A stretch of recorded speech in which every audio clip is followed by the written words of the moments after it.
नमस्कार मंडळी, जय महाराष्ट्र. तर मी आजच्या व्हिडिओमध्ये तुम्हाला सांगणार आहे चालू भूतकाळ. जसं की आपण लास्ट व्हिडिओ हा घेतला साधा भूतकाळ, आपले अजून भूतकाळातलेच प्रकार चालू आहेत. तर आज घेतोय चालू भूतकाळ. चालू भूतकाळ म्हणजे काय की भूतकाळात क्रिया चालू होती, त्याच्या शब्दातच त्याचा अर्थ दडलाय. चालू होती क्रिया कधी? भूतकाळात. जसं की मी खात होतो, मी येत होतो, मी जात होतो, ती बोलत होती, ती करत होती. ही क्रिया चालू आहे कुठं? भूतकाळात. तर अगदी सोपं आहे त्याचा फॉर्म्युला. क्रियापदाचं मूळ रूप आणि त्याला फक्त लावायचे उंडे. पण तुम्हाला क्रिया शब्द माहित पाहिजे, तरच तुम्हाला ते उंडे लावता येईल व्यवस्थित प्रकारात.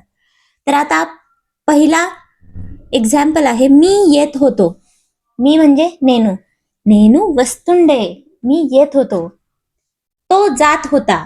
तोला अतनू. अतनू वेलतुंडे. ती खात होती. आमे तिंटुंडे. आम्ही बोलत होतो. आम्हीला आपण वापरतो मेमो. मेमो माटलाड शेवटी पुन्हा लावलंय आपण तुंडे. ते काम करत होते. आता इथं ते म्हणजे काय दर्शवतंय की ते लोक, खूप जणांसाठी हा ते वापरलेला आहे. ते म्हणजे हा आदरातीर्थ नाहीये की कोणीतरी एक आपला सिनियर काम करत होते, ते मॅनेजर काम करत होते, तर तसं नाहीये. हे ते लोकांसाठी आहे म्हणून. वाल्लूपणी चेस्तुंडे. पण आता जर आदरात तीर्थ असेल तर काय म्हणणार आपण? वारूपणी चेस्तुंडे. आम्ही अभ्यास करत होतो. मेमू चदुतुंडे. आता हा शेवटचा तुम्ही ट्राय करायचा आहे. मी सकाळी चहा पीत होतो. भूतकाळात क्रिया झालीये पण पूर्ण झाली नाहीये, कंटिन्यू चालू होती. कुठं? भूतकाळात. मी नेनू. सकाळीला आपण म्हणतो पोदुन्ना. चहा पीत होतो. आता पिण्यासाठी कुठला आपण क्रिया शब्द वापरतो? त्रागडम. पीत होतोच काय येईल मग? क्रियापदाच्या मूळ रूपाला उंडे, तागतुंडे. नेनू पदुना टी तागतुंडे. होप्सो तुम्हाला हे समजलं असेल. मी अजून तुम्हाला नकारार्थी आणि प्रश्नार्थक वाक्य देखील सांगते की कसे करता येईल. तर यामध्ये चालू भूतकाळामध्ये अत्यंत सोपं आहे की कुठलेही जेंडर असू द्या, सब्जेक्ट म्हणजे कर्ता हा कोणीही असू द्या, तुम्हाला क्रियापदाच्या शेवटी लावायचे फक्त उंडे. आता मी दुसरा टाईप लिहिलाय, ते म्हणजे प्रश्नार्थक वाक्य. सेम चालू भूतकाळातलंच आपला टाईप तोच चाललाय, पण त्याच्यातला सूत्र आहे, त्याचा फॉर्म्युला. क्रियापद मूळ रूपातलं त्याला आपण उंडे लावतो, हे तर आपलं आधीच शिकवले. फक्त त्याच्यामध्ये आपल्याला ऍड करायचे ना. जसं की आपण मराठीत बोलतो, तू येत होता का? तू अभ्यास करत होता का? तू फोनवर बोलत होता का? तू खात होता का? तू रडत होती का? म्हणजे आपण काय लावतो प्रश्न विचारताना चालू भूतकाळाचं? का? तर इथं तेलुगू भाषेत लावतात ना. एवढाच फरक आहे, बाकी सेम. मी येत होतो का? नेनू वस्तुंडेना. तू अभ्यास करत होता का? नुव्वू चदवुतुंडेना. ते बोलत होते का? ते म्हणजे पुन्हा हे बहुवचनीसाठी मी इथं लावलंय.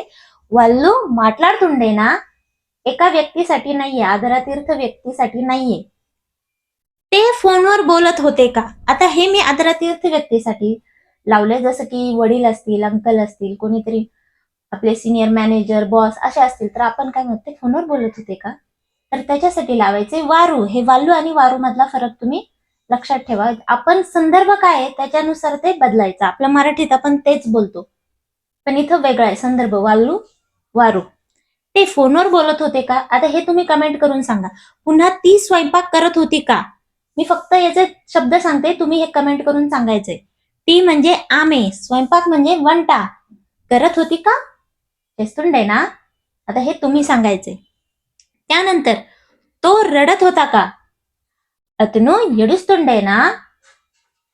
तू मला काल फोन करत होता का? तू काय येणार? नुव्वू नाकू निन्ना फोन चेस्तुंडे ना.